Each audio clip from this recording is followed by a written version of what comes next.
Humanity has always faced the dangers of disease. In 1720, humanity faced the plague. In 1820, they faced the cholera outbreak. In 1920, they faced the flu epidemic, and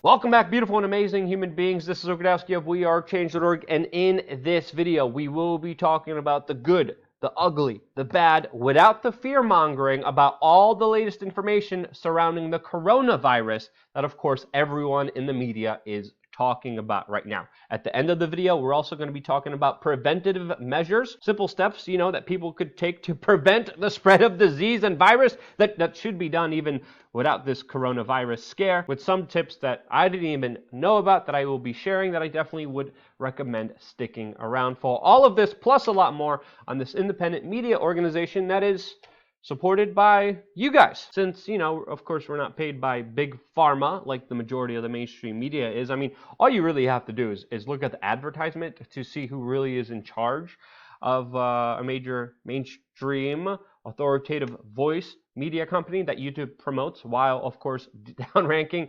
demonetizing, and hurting our channel so no one ever sees it. But to keep us going and to sustain us, we've started to sell merchandise. And if you want to buy interesting t-shirts or hats like this that will start great conversations, definitely check out the link below. And with your purchases, you also support free, important, independent news that gives you videos every single day.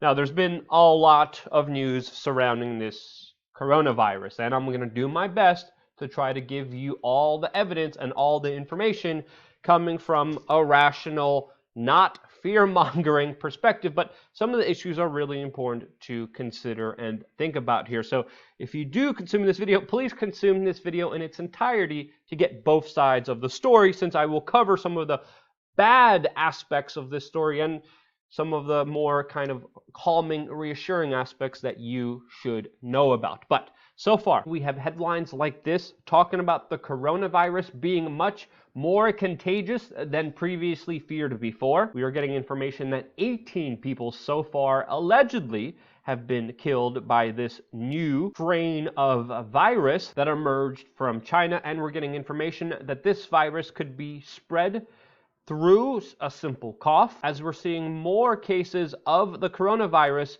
pop up all throughout the world, prompting even the Chinese government to officially cancel Chinese New Year, which is coming up this Saturday, a holiday which of course has many people traveling to be with their families. It is a very significant celebration for the Chinese, and we have to acknowledge that this is a very significant step for the Chinese government to take, as now we're also hearing that 600 people have been affected by this virus. And of course, a lot of this is causing a lot of fear and pandemonium, as of course there are major shortages of food in the city that this virus came out of, Wuhan, which is also being quarantined. And we have panicked situations with people fighting in grocery stores over basic food items, as of course many people are panicking about what will happen next. And when you look at the pictures coming out of China, they definitely portray a very dramatic situation unfolding, with the official narrative being shaped that this specific virus came from a wild animal and fish market in Wuhan, which experts are suggesting specifically came from bats, which there are pretty disgusting videos coming out of China showing bats being deep fried in a soup, which some Chinese people call a delicacy, and they eat. And they even make videos of them eating these deep fried bats in soup. Bats, of course, were also sold in this market where many experts, according to the official story, believe that this virus originated, while other people believe that this could also be a bioweapon that could have leaked purposefully or accidentally from the Chinese biolab weapons facility that was located in Wuhan, China, specifically looking at the world's most dangerous pathogens. Now, historically speaking. A lot of disease does come from very unsanitary conditions like the ones we see usually on fish and animal Chinese markets. And while other times many diseases accidentally were released from the general public during, of course, bioweapons training and engineering facilities, like many people fear that Lyme disease came from, of course, Plum Island during, of course, top secret biological warfare experiments. Now, historically, with previous diseases, both of these cases happened to be true. What case is this? Well, it is still too early to call since this information and this virus is still ongoing, and we are getting information from, of course, a very top-down government, a very big government filled with bureaucracy and corruption, and that, of course, is the Chinese government that is saying publicly that this new coronavirus is, quote, preventable and controllable. But if you believe what the Chinese government says, you usually will have a very hard time, since there is a very large emphasis in Chinese culture on keeping social harmony, on saving face, and passing blame on to others. This is a major proponent of the Chinese government and how things essentially run in China. And I don't mean to be saying that discouragingly, but this is a true fact that cannot be denied. And when it comes to official statements from the Chinese government, skepticism is always advised, as is with every government, but especially with the Chinese government, because many people do speculate that the authorities in this situation knew about this coronavirus far longer than publicly known, and that there could be even more cases of the coronavirus that is publicly released.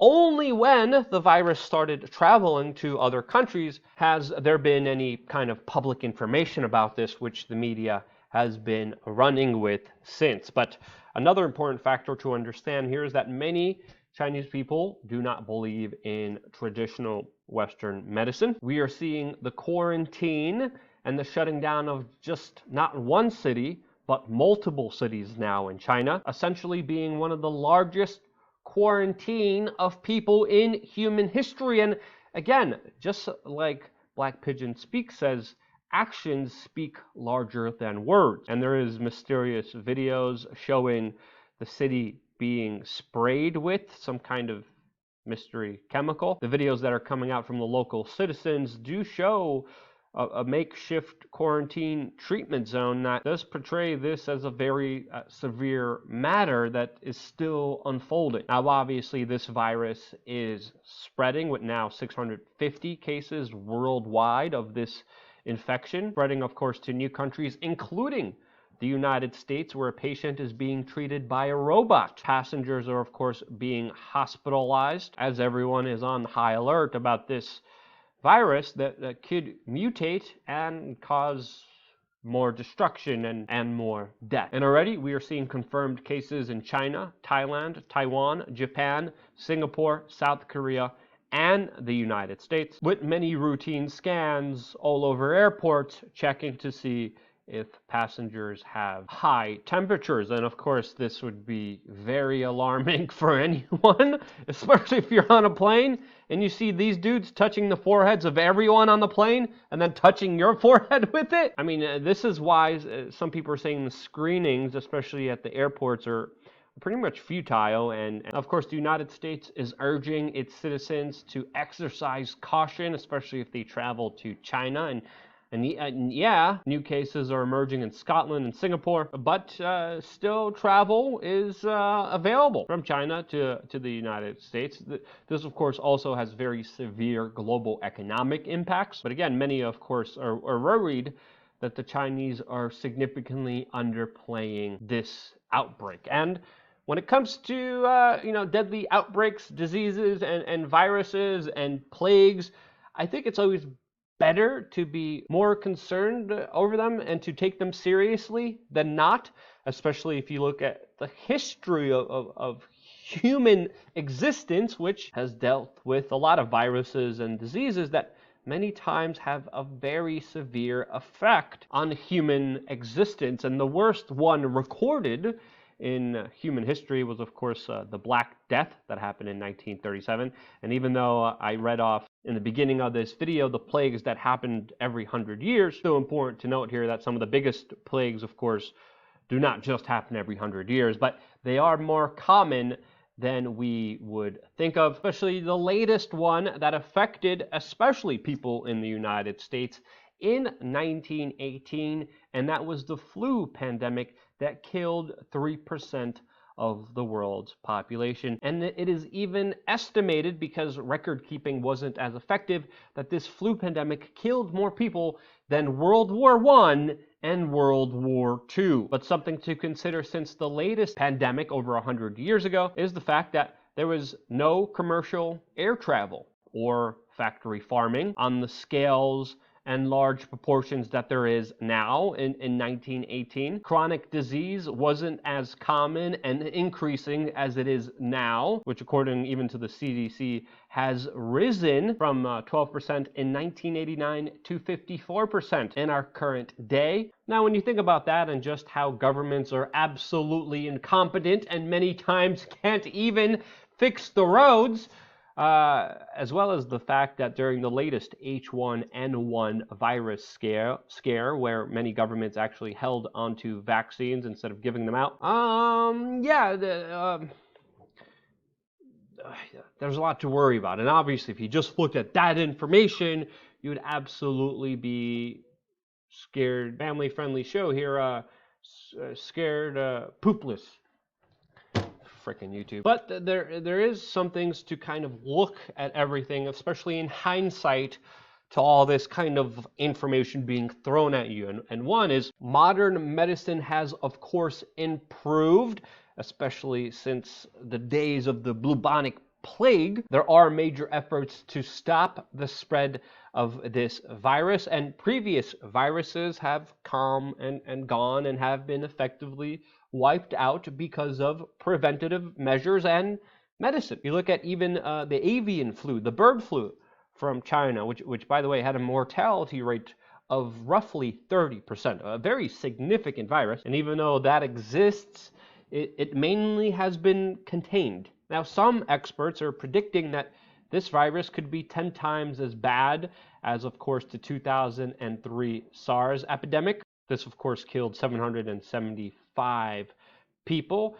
If you look at those numbers, it would be the equivalent of 7,000 people dead. Now, of course, one person dying is a tragedy here, but relatively speaking, especially if you compare these numbers to, car crashes, these numbers to, of course, people dying from big pharma, from the opioid epidemic, from heroin, from a lot of the causes of big government, they're not as significant, to just be brutally honest here. Now, we have to also understand there's many different versions of the coronavirus that do affect most people who get infected with at least one common strain of coronavirus at some point in their lives, with sometimes minimal effect. Sometimes, not always. This latest strain is something that humans do not have an immunity to, but we have to understand that some of these strains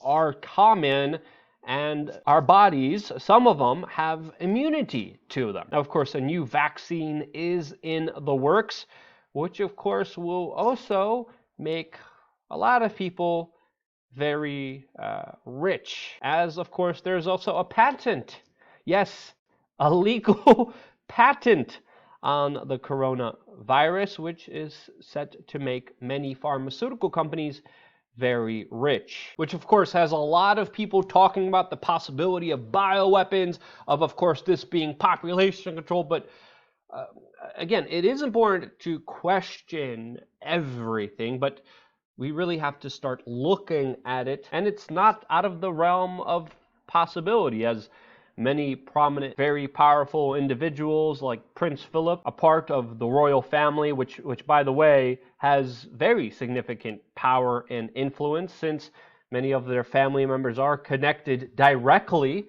to pedophiles and necrophiliacs and look directly involved in some of those horrible activities.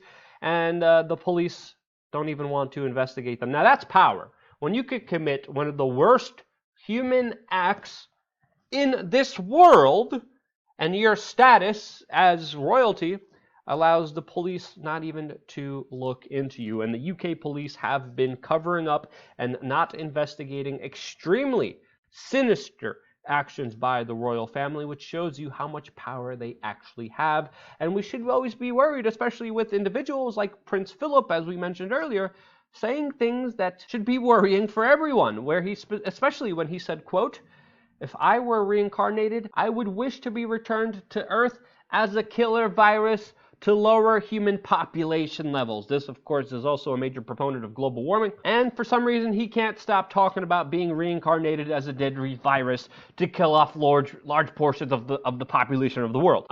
So something, just to kind of look into and to further investigate and further question from here. But has there been absolute evidence and proof of bioweapons and population control? I haven't seen it yet. If you have some information that you want to send me, put it down in the comment section below. But I think it's always best to be skeptical, but always best to be smart during these situations. And it would be best if, one, all of us would actually do little simple steps to, of course, prevent the spread of disease and viruses. Now, whether this new coronavirus will expand, whether it will mutate and affect more people in this world, or whether it will be contained, that will surely be determined by the actions of us as a whole. And I think it's important to make people aware that many times diseases and viruses spread because of human ignorance. And again, all it takes is just simple steps that we could all take, and we would prevent spreading the flu, the cold. And one of the first things I would freaking recommend people do, and this kind of bothers me that people don't do, is to wash your hands thoroughly. All right, I see a lot of people just throw water at them. No. Second thing, if you're sneezing and coughing, cover your gosh darn mouth hole, you mouth-breathing, family-friendly show, self-absorbed, selfie-taking asshat. And if you are sneezing and coughing, use one of those masks. People all over Asia use them, and they use them to prevent the spread of the disease. And I think it's smart, for one, for you to use it if you're scared of getting something, but most importantly, even if you think you are getting something, put it on for not just your safety, but for the safety of everyone around you. And again, one of the most infuriating one on this list is, if you're sick, don't go to work, don't go to school, don't go to public places where you will infect more people. I don't care what's on the line.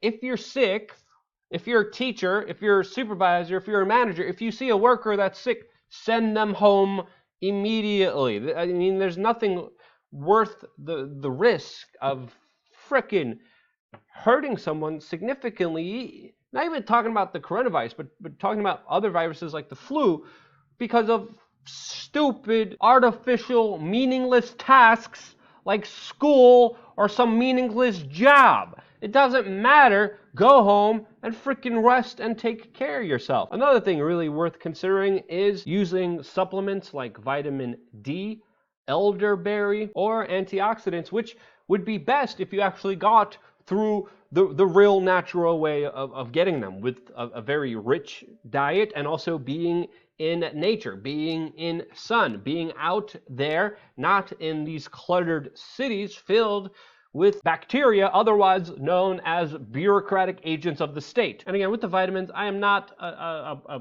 medical professional. Different bodies react to different substances. Some people have allergies to frickin' sun. Yes, that's a real thing. So again, on an individual basis, find out what is good for you. For some people, again, it's vitamin D, elderberry, and antioxidants that help boost up your immune system, which again, just looking all around, people's health and immune system is down. I mean, you seriously take a look around our diets that definitely don't have the vitamins and minerals that they used to have. You look at all the factory farming GMO crap that we're force-fed down our throat, mouth holes. Yeah, it should surprise you that more people are getting sick. And the last little tip for something that I personally use is a freaking neti pot, which, especially if you have a big snozzle like me, it's freaking great. You know, you clear it all out. I got one with me right now. I travel with one, especially if you're in airplanes like I am a lot.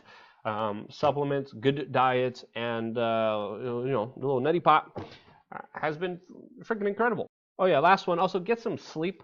People don't know how to sleep right. They sleep with their TVs on, lights glaring, noise all around them. And again, sleep is far more important than you think. I personally even studied sleep sciences to understand it fully. But just know, get your rest. Do not deny yourself of that. So that is my personal take on it. What do you think? Was I wrong? Did I miss something? Is there a particular aspect of this that you think deserves more attention, more investigation? Let me know, and I will do that because I work for you and because you still watch me, because you still share these videos. I am still here, and this is why I love you guys. Thank you again so much for watching. Stay tuned for more here on wearechange.org.